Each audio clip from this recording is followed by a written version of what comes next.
Hi everyone, my name is Charlie and this is Charlie, and today we are going to be sharing our wish list for the Women's Prize long list. We have done a predictions video over on Charlie's channel where there will be a link in the description, and we were a bit silly, a bit critical about the books that were appearing in our predictions because some of them weren't necessarily books that we want to be on the long list, we just think they're going to be. But here we're hoping to be happier because this is all the love. This is all the Charlie love. Yeah, all of the books that are in the wish list, whether we read them or not, are books that we would like to see make it to the Women's Prize long list, which is going to be announced on the 7th of March, I believe, Charlie. That's correct. So, would you like to kick things off with the first book we have on our wish list? The first book we have is River, Sing Me Home, which is by Eleanor Shearer. And we also put this on our official predictions list. We are, well, I like to think that we're both very excited about this one. No, we are. No, we are very excited.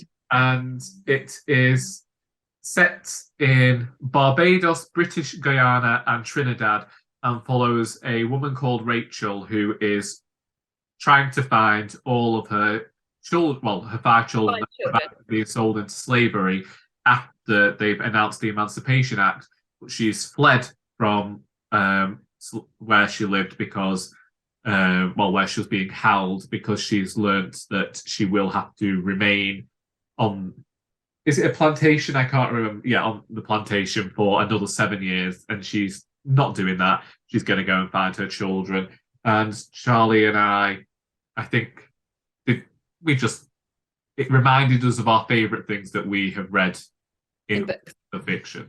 It's families, it's like, torn apart, which is terrible, but, relationships, I'm guessing it's going to be some darker themes, possibly. I think we talk about the familial ties, and I think that it's not necessarily about them being torn apart that we like to see in fiction. It's the testing of the strength of the bond that I think particularly, which is what we love. So yeah, but it's going to be it just sounds like a really great story. Like we were talking about the covers again, like in the last video, this, because I love the US cover, Charlie loves the UK cover.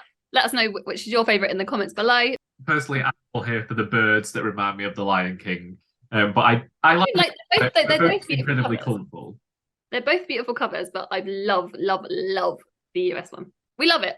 We love the idea of it. We want to read it. I've got the, as I said in Charlie's prediction video, I have a sample downloaded on my Kindle, and this is one that I will be reading regardless of whether it makes it onto the long list, although I have high hopes that it will be on there. All of these books on here we want to read. Like this is basically a wish list of books, well, apart from ones we have already read. Then we have There Are More Things by Yara, Rodriges, Fowler. AKA the Plek book. The Plek book. That's literally the only reason I want it on the long list. But also I'll read the blurb from Waterstones and then we can talk about it. There Are More Things is a novel about two women, Melissa and Catarina. Born to a well-known political family in Olinda, Brazil, Catarina grows up in the shadow of her dead aunt. Her dead aunt Laura. Melissa, a South London native, is brought up by her mum and a crew of rebellious grandmothers. In January 2016, Melissa and Catarina meet for the first time, and as political turmoil unfolds across Brazil and the UK, their friendship takes flight. Their story takes us across continents and generations, from the election of Lula to the London riots to the darkest years of Brazil's military dictatorship. There Are More Things builds on the unique voice of Yara's debut to create a sweeping novel about history, revolution, and love. In it, we see sisterhood and queerness, and perhaps glimpse a better way to live. It sounds amazing. Like aside from all of the plekness that we know about, this sounds like a really great book, and it does play with form, which is what we like, which is where the Plek thing comes from. You can explain Plek. From what I have heard about There Are More Things, is Plek supposedly the sound of a keyboard or something? And there's a whole page where the word plek is repeated numerous times because I mean, it would be fascinating to hear in an audiobook because you would that the book had just got stuck. We just have a typewriter type sound. Yeah, you're right. Yeah, that would be amazing. I wonder what that sounds like. I think that it's just hearing everybody's differing opinions about this one that has made me interested to read it, and is one of the reasons that I think that it could end up on the list, because it was either longlisted or shortlisted for the Orwell Prize last year. And I think there's a lot there that causes a divide between people. It gives them something to talk about. I'm excited by it, so that's why it's on our list. But Demon Copperhead by Barbara Kingsolver. Again, we didn't give a blurb for this one on Charlie's video, but basically, Demon Copperhead is a retelling of David Copperfield by Charles Dickens. And in this book, we are following a similar trajectory of David Copperfield. Very similar, almost identical. That we would say. Set in the American South and transplanting the base characters from David Copperfield, treating them like archetypes to tell this story. At the moment, to me, it feels very familiar. But as I said, over on your channel, Charlie, I am appreciative that we are allowing the characters in Demon Copperhead to actually have the opportunity to sit in their emotions, and we get to examine them a bit more fully than we did in Dickens' original work. Yeah, I'm enjoying it. I'm about 43% through this already. I like it. I can see why this would split opinion amongst the people that love David Copperfield. As it has. I would probably the more I think about it, I think it's probably better to go into Demon Copperhead having not read David Copperfield. I would say. Would you say? And then maybe go back and read David Copperfield. But only in terms of enjoying that, I think you would enjoy it much more if you read. I feel like it would go the same way for me, though. I feel like I'd have the same reaction to David Copperfield than I'm having to.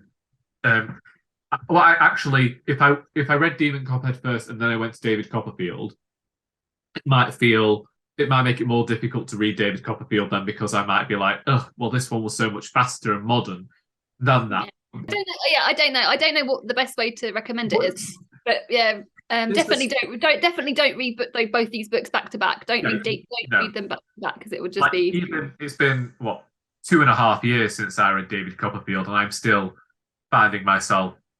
I'm a bit longer than that, which is why I think I did of that throughout the reading experience. But it's strange, because when I read David Copperfield, I recognised how much it dealt with themes that Dickens regularly wrote about, death, grief, time, that sort of thing. And yet when I was reading Demon Copperhead, and I still am, I completely forgot that they were aspects of the original book.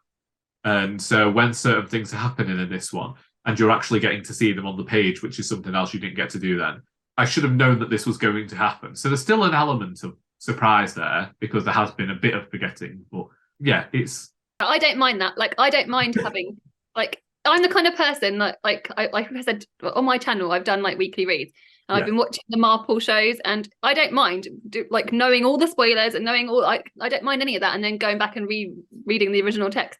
I'm happy for that. So in terms of this book, yes, it's very similar. Yes, I know where it's going. There's no surprises in it. That is I guess I do like books that surprise me, but this is more it feels very familiar, obviously, as it is.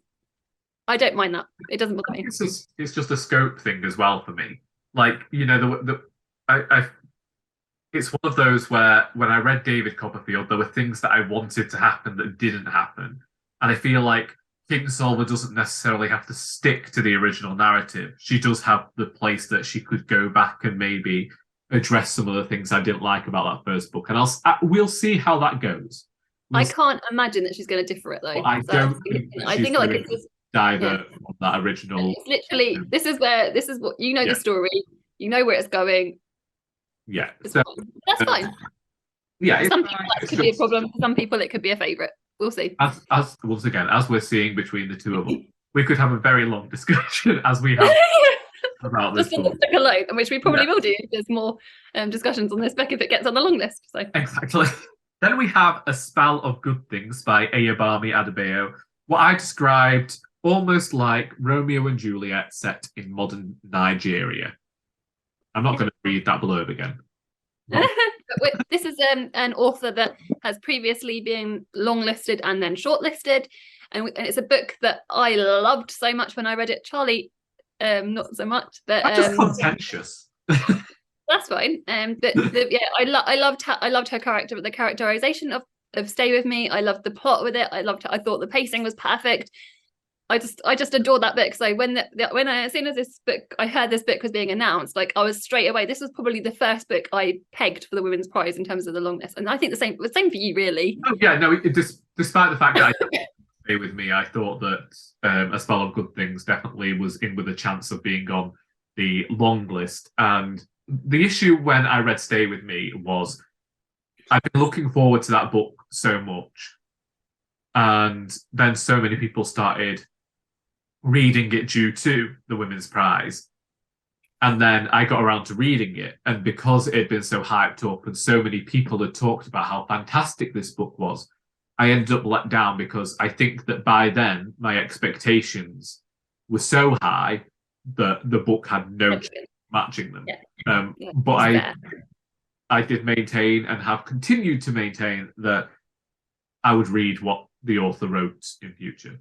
She's a great writer, so yeah. Yeah. The next one is another popular one, Shrines of Gaiety by Kate Atkinson. Historical fiction. Yeah, historical fiction. We're in the 1920s and we are following a family. The mother is trying to raise her children up in society, but we're going to get to see, I think, a bit of a grim underworld in 1920s Soho.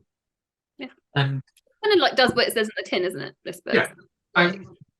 I'm looking forward to this one because, as I said, reignited my adoration of Kate Atkinson recently.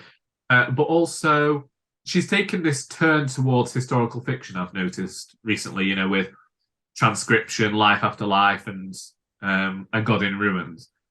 And she's gone even further back this time. So I'm intrigued. There's clearly something that is on this author's mind to do with that time period and examining that. So I'm interested to see what she does with this story. It's a time period, I think, in our history in England that's been mythologized a bit.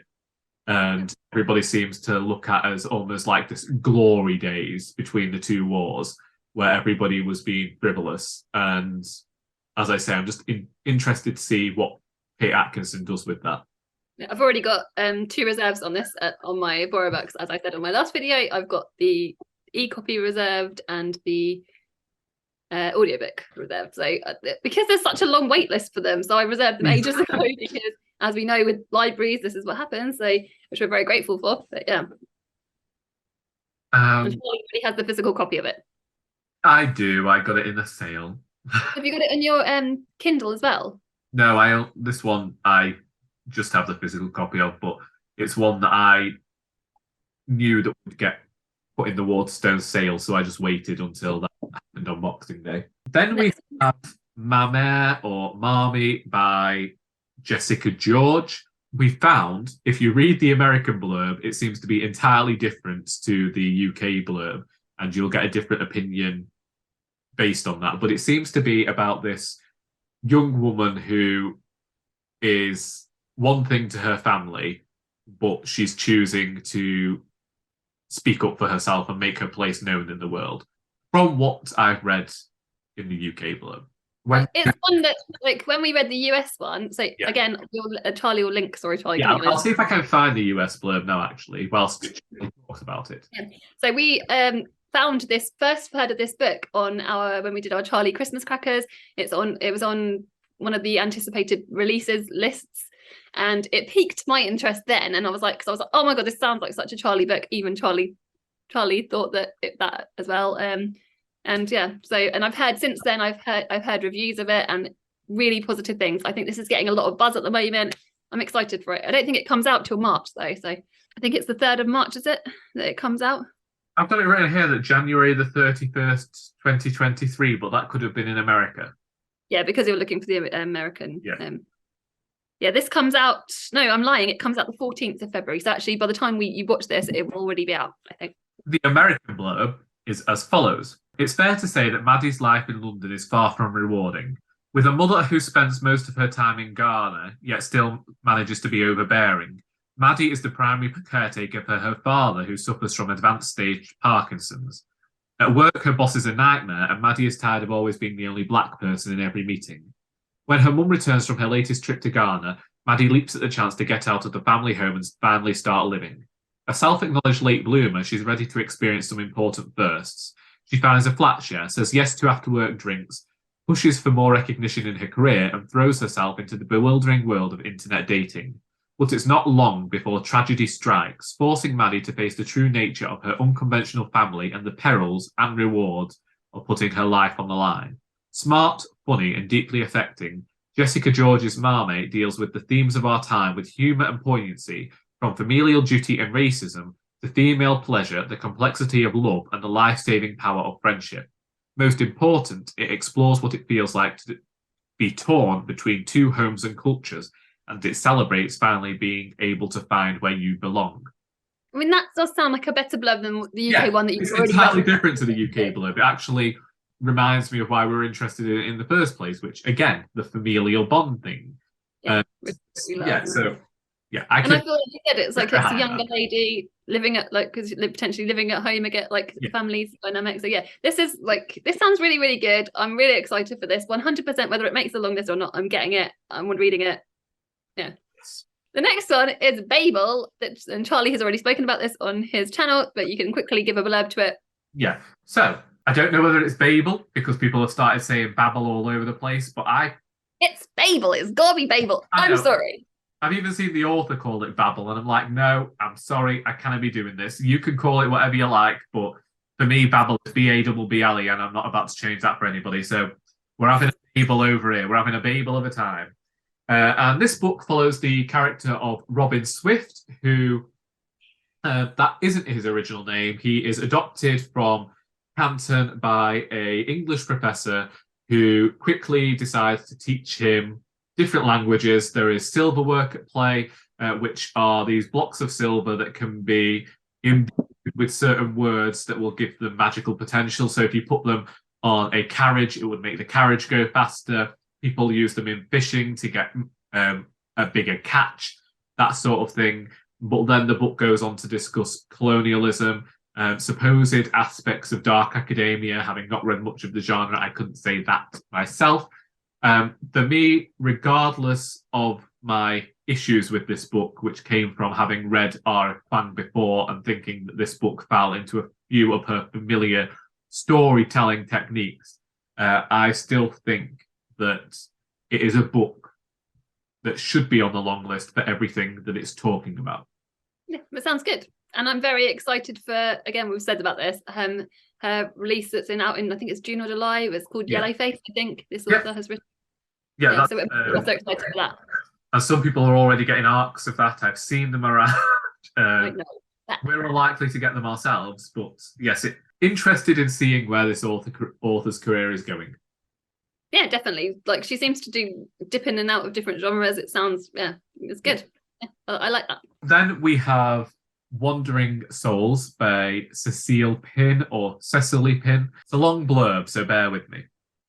There are the goodbyes and then the fishing out of the bodies. Everything in between is speculation. One night, not long after the last American troops leave Vietnam, siblings Anne, Than, and Min flee their village and embark on a perilous boat journey to Hong Kong. Their parents and 4 younger siblings make the crossing in another vessel, but as weeks go by, it becomes clear that only one party has survived the voyage.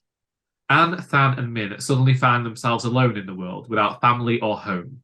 They travel on, navigating refugee camps and resettlement centres until, by a twist of fate, they arrive in Thatcher's Britain. Here they must somehow build new lives with only each other to turn to. But will that be enough in a place that doesn't seem to want them?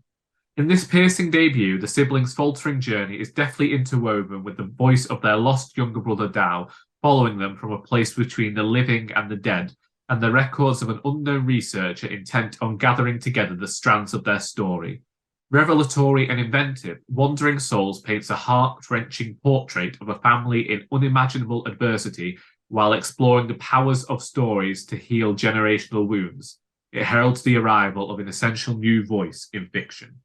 This sounds amazing. It's got like the dark elements, like it's got the mythological elements. This is like a Charlie book, like a unanimously Charlie book. Definitely, with considering one of our favourite books from the Booker last year, I think that Wandering Souls has the familial aspect that we like, different culture, we like to read about that. You know me and death. Yeah, me too. I quite like stuff like that. Yeah. So, yeah, and also it says inventive, and I'm always here for a bit of inventiveness with fiction. So I actually, I remember why this is on the wish list now. Yeah, I really, really want to read this, and I'm sure Jen Campbell either wants to read it or has read it already and said it was really good. I'm fairly certain she's read it already, an arc of it, and said it was really good. So, yeah, cross fingers. We want this one. Yeah, I think I'm definitely going to read it, whether it makes the long list or not. I will probably end up buying this. We want to be all the books and lists. We want to do this. Too many books. We do this all the time. Could this be a Booker one though, or is it a bit too twee? Like, not saying I do not think it's twee, but do you think it could be? I don't know. Seeing how the book has gone in recent years, I mean, we've had worse books. We haven't even read it. Yeah, we're excited for this, but like, I don't know whether it's a bit too. But we'll see. Yeah, it sounds amazing. So, next book on our list is The Furrows, which either you have read or you've read a previous book by this author, haven't you? So this is by Namwali Serpell. I read The Old Drift by them when it first came out, and for the most part enjoyed that book. It reminded me very much of David Mitchell, and then just let me down a bit towards the end. But similarly to other authors, I said I wanted to read what they put out in future. I discovered this book not knowing that it had been out for however long, and it's about a woman's brother, I think, gets lost at sea, and then many years later she's in America somewhere and sees somebody who looks like her brother. That sounds good. I think it's discussing the sibling relationship, whether it is actually her sibling or not, and considering that Serpell leaned towards sci-fi elements in The Old Drift, I'm wondering whether there's something mystical / science fiction about this book, or whether that's entirely in my head. But it's a lot shorter than The Old Drift, and I'm very much looking forward to. And again, dark, twisty elements. We feel like the judges could lean towards a little bit, which I'll say like that in another book. Well, we're heading towards them, so why shouldn't they? This is what we want, so it doesn't matter. Like we said, yeah, we're always right. This is us. This is like the Charlie list is the only way. Exactly. So the next book is Bad Cree by Jessica Johns. And this is a supernatural horror, supposedly, where a young Cree woman's dreams lead her on a perilous journey of self-discovery that ultimately force her to confront the toll of a legacy of violence on her family, her community, and the lands they call home. Sounds good. It does. It's reminded slightly of Louise Erdrich. Yeah. And what was that book from last year that I didn't like, that you thought I would? Creatures of Passage. Yeah. Not in terms of style or whatever, but just the darkness within it, and the supernatural aspects, which is why from that I think this could be on. And on the cover, there's like birds on the cover of this. It's like an orange book with, obviously you'll see it, you can see the cover next to it. But yeah, it's I'm excited for this one. I'm doing there's a Instagram challenge to do as I think Native Lit challenge, and right. So this was ticks the prompt of 2023 releases. So I was excited for this one before before even like the women's prizeness element. Yeah. But I think this could stand a chance. This is a strong book. It sounds a little bit different for women's prize, but again, darker fiction. Well, yeah, no, it's like Creatures of Passage was women's prize last year, wasn't it? Yeah, it was. Yeah. So that's why. Yeah, I think that they have headed towards some darker, more supernatural things in the past. So why shouldn't they? Yeah, why not? I mean, we have the book where the vaginas all fell out. So what was One that? Sky Day. This One Sky Day by So Eleanor. yeah, so I'm I not. remember chatting to you about that, Charlie. That was really funny. I do. Yeah. I was talking to Joy about it last week, and she immediately was like, "No, I'm not reading that book. Why would anyone want to read that?" It was like you liked it more than I did. I think I did no, like it. I did. No, I definitely like this one Sky Day more than you did last year. I was here for that book. I was loving how magical, chaotic that was. If I love bits of it, but I was like, I'd be happy. yeah. But anyway, that's another story. Next, we have Thrust by Lidia Yuknavitch. And Charlie and I have been including this on lists since Booker. So I go get the book. So I go get the book. I'll show it on the screen because it might just vanish. Yeah, it might vanish. But we saw the cover of this, which you'll be able to see on the screen here. And that was enough to make us want to read it.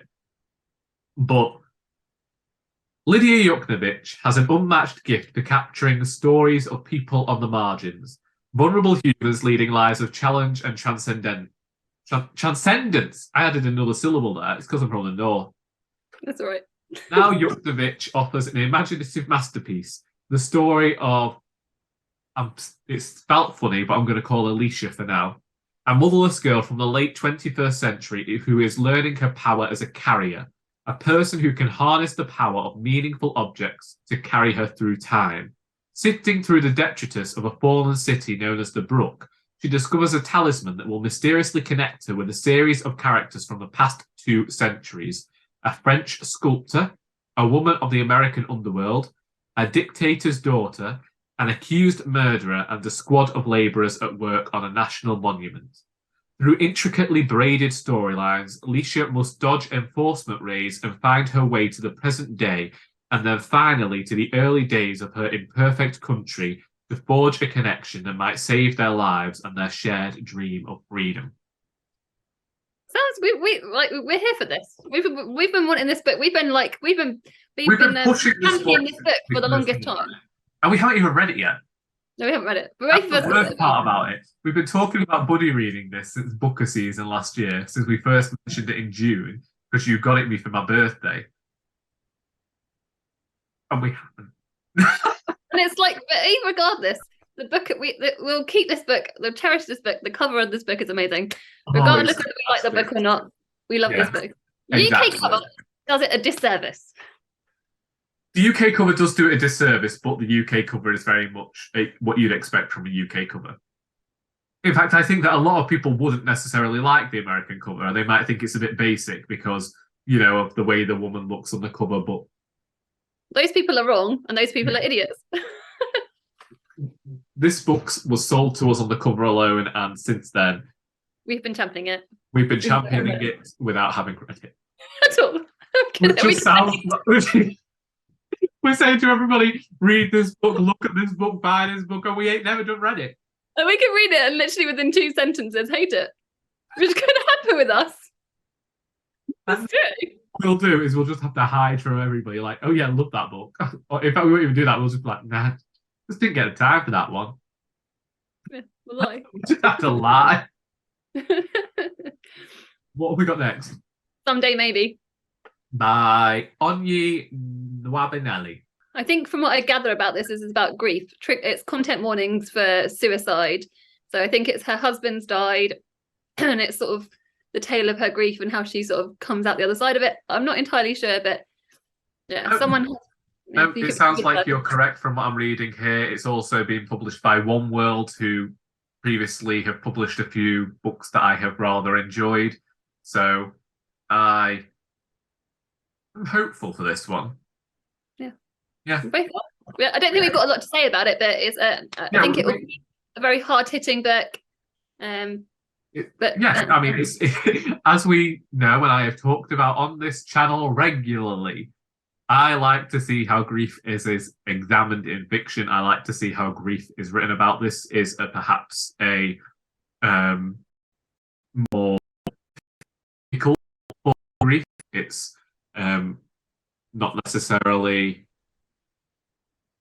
an expected grief. So, and I don't think there's not enough books talking coherently about this topic. I don't think that. So having it on the long list, I think it was a good way of highlighting the need to talk about suicide prevention and things like that. Like this is an important topic.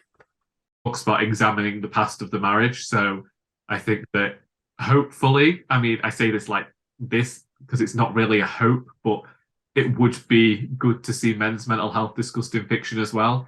Yeah, definitely. An emotional book to read. But I am currently pleased at its existence, even though I'm not ready. And this kind of like in the same way that we were like apprehensive about Maps of Our Spectacular Bodies, I feel like maybe, like so for different reasons, obviously. Yeah. I am excited for this book, but I've absolutely no idea where I heard about this book. Charlie knows the story, and I'm not going to share it here. For whatever reason, I have the title of this book written down in my phone. I've no idea who told me this book or why I wrote it down, but it's Woman Eating by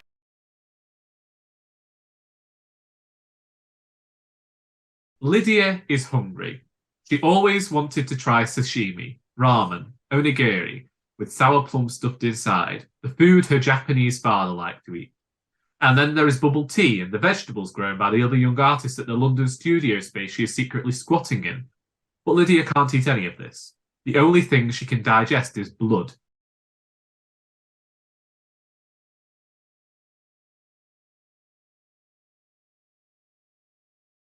The gallery she interns at, the strange men who follow her after dark, and Ben, a goofy grinned artist she is developing feelings for.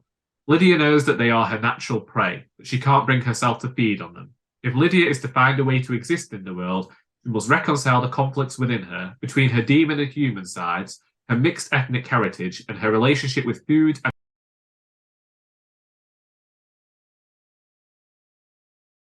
and this has been haunting you, like you said, for a very long time. I want to read it. I will go back and find out when I wrote it down. Because you have been, I think we have mentioned it to each other as well, and lots of people are starting to talk about this. I feel like again, it's another book that's kind of getting a little bit of buzz. Last year, I think a few people may have read it. It's like a haunting you book. It's literally haunting you. Does no sense. I've just got to check my deleted item. Oh, here it is. Sorry. Whew. You found it. It was on the 2nd of November. I was terrified then. I thought, yes, I was actually being haunted by this book then. I think I remember you telling me it was at the, it could have been at Pints and I think it was at Poems and Pints, and I was mildly inebriated, but I don't know. But you get loads of recommendations.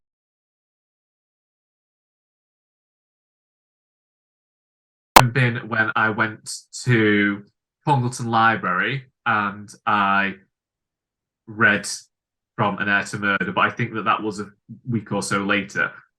Like I say, I have no idea why this book is written down in my phone. I have no idea who recommended it to me or why. We're taking it as a sign.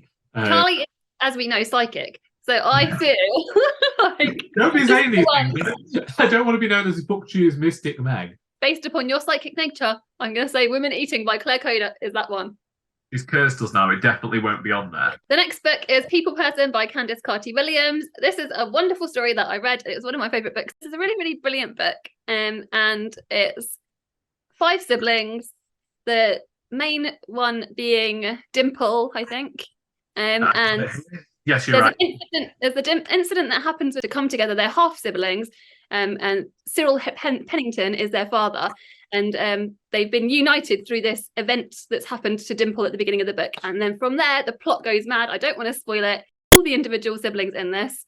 I particularly, as I've mentioned in my favourites of the year, love Cyril Pennington, even though he is not ever a character he's not the main character at all. He's actually a side character. But you find, by the end of the book, you find out why he is the way he is and why the relationships with the children may be like they are. So yeah, I do remember talking about this book now. Yeah, it's good. It's a wonderful story. You have to check it out either way, but I want it on the list. Yeah, I said about how I didn't necessarily get on with the author's earlier work. Queenie. This isn't like that though, I don't think. Yeah, and it was the discussion of sibling relationships. I can remember we had that. Yeah. Yeah, I remember this book now. Um, It's one I don't own though. I feel like I need to own it because I want to reread it. So I'd be glad to give this author another chance. You know, like when I read Queenie, I could see the talent of the writer. I just didn't necessarily care for the book, but I understood why it resonated. This is a lot darker as well. I feel like Queenie wasn't as plotty. I don't think Queenie had a strong plot, whereas People Person is a lot. Like I wasn't expecting. Obviously, I need you to read it, Charlie. But it's very, very pacey. But then aside from that, the characterization. So there's things that I love in books. You need strong plot and strong characterization, and I feel like this has both of those.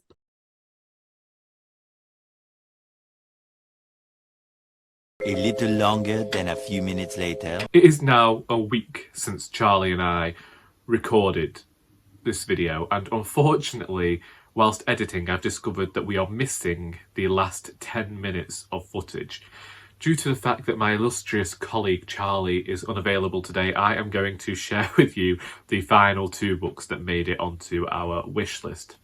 The first of them is Lucy by the Sea by Elizabeth Strout. Both Charlie and I have read this book, and as we very much appreciate Elizabeth Strout's work and the fact that she has been longlisted in the past, we believe that this ought to be on the long list, also because of what it is discussing. So at first, Charlie Book Reads did have some difficulty with this book due to the fact that it is mentioning COVID.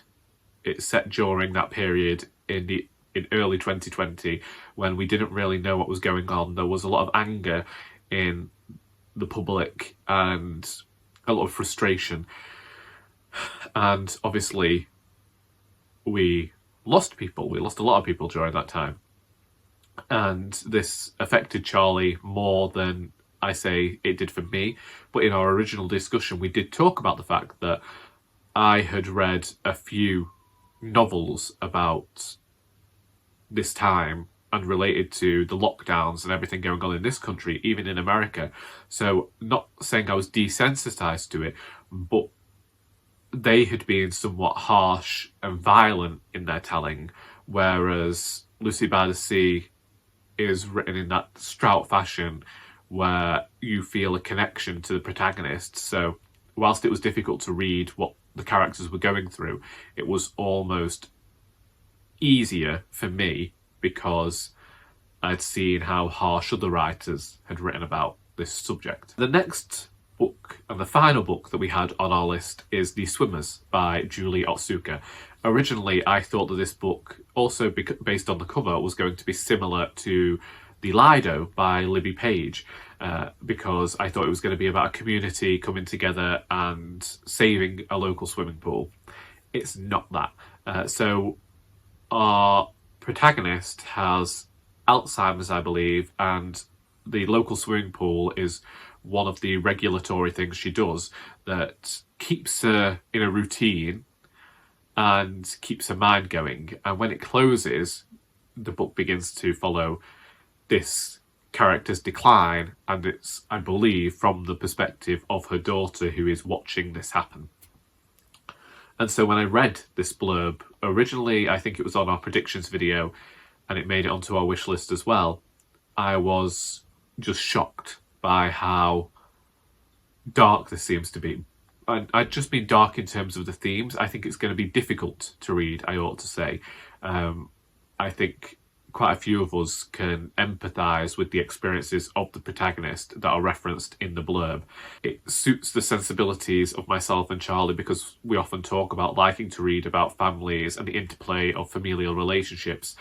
And this one also matches up to the themes that we've discussed in other books that made it onto our wish list. Which is why it was our 16th and final book of the wish list. And there we go. Unfortunately, you only got to end things with me, but do head on over to Charlie's channel to watch our predictions video, which is part of the plod along as hosted by Gemma of Gemma Books, Alice of Alice's Giant Bookshelf. I think so, Alice and the Giant Bookshelf. Either way, Alice has a bookshelf and it's a bit humongous. and Charlie of Charlie Brooke Reads, of which they will have already announced their video. They will have already announced the read along by now, so head over to all of their channels. I'm not part of it. Charlie just invited me along to help share some predictions, and we thought we'd come up with a wish list at the same time because we created a lot of lists. What do you think about our wish list? Are there any books here that you would also like to read? Do you think they will make it onto the Women's Prize long list? Let us know. Let's have a very grand old discussion in the comments. I hope, and I know that Charlie hopes, you have enjoyed this video, because until next time, that is all.